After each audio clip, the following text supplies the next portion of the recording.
1 minute ago, the political landscape of Britain took a dramatic turn.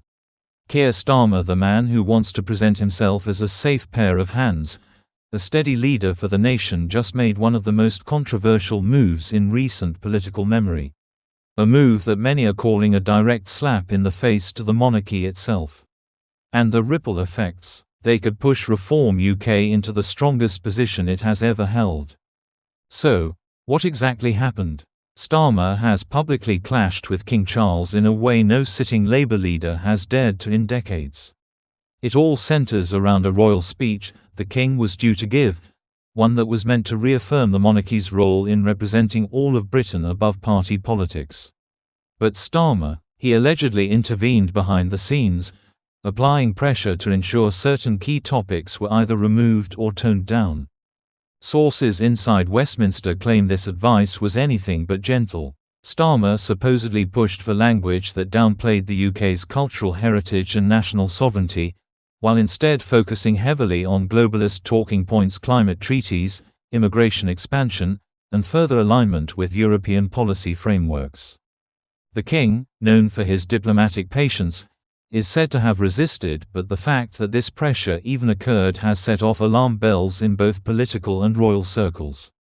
Royal commentators are calling it an unprecedented intrusion by a party leader into the King's constitutional role.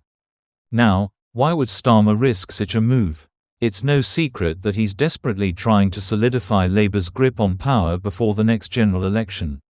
But there's another layer, one he might not have calculated properly.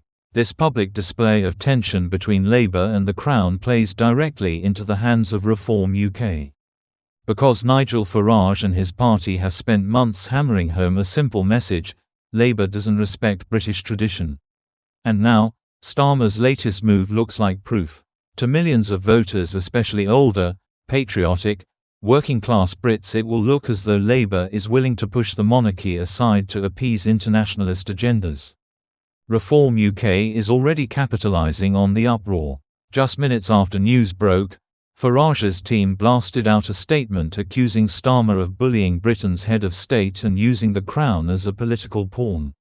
Social media is ablaze with hashtags calling for Starmer's resignation and, incredibly, even some Labour supporters are uneasy, wondering why their leader is picking a fight with the King at all.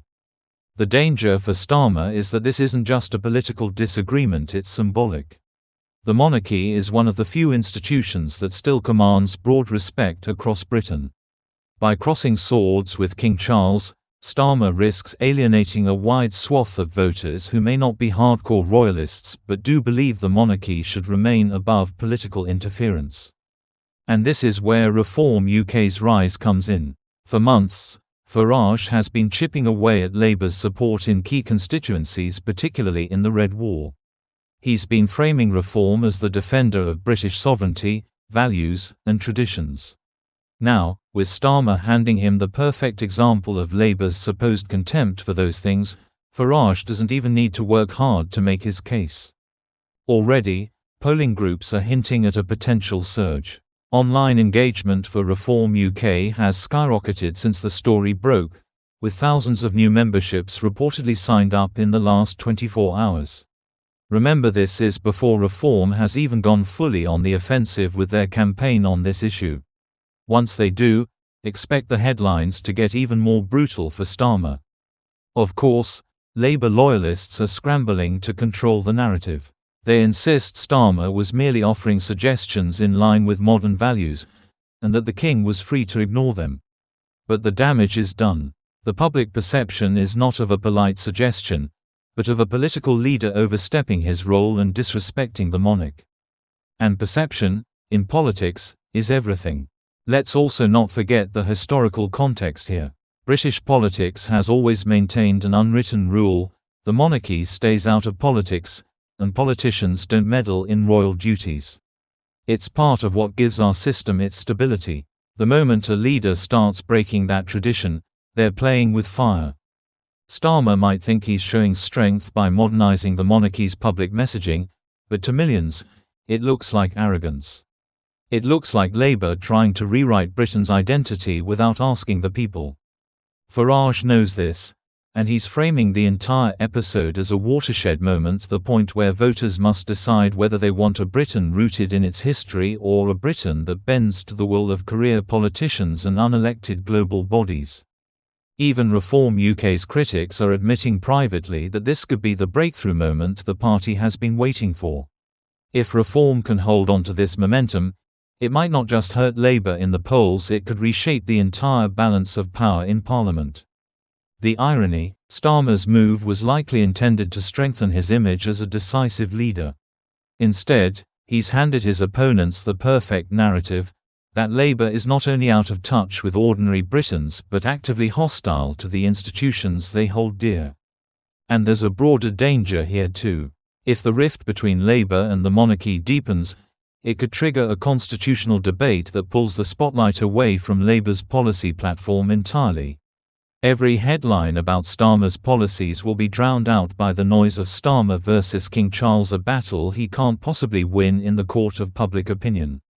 For Reform UK, the strategy is simple: keep the focus on patriotism, tradition, and respect for the Crown.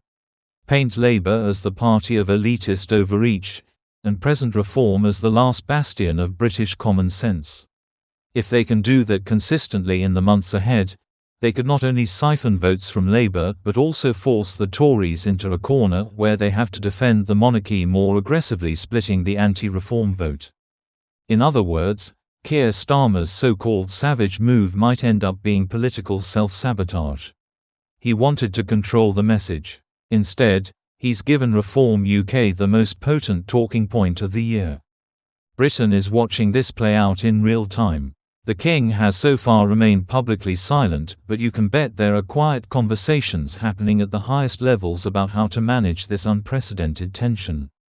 And as for the voters, many are already making up their minds. Not about climate policy, not about tax rates, but about something far deeper: whether the leader of their country respects the Crown and, by extension, the traditions that define Britain. If Starmer misread the mood of the nation, and all signs suggest he has, then this could be the moment Reform UK transforms from a fringe disruptor into a serious contender for power. And all because Keir Starmer couldn't resist making a move against King Charles.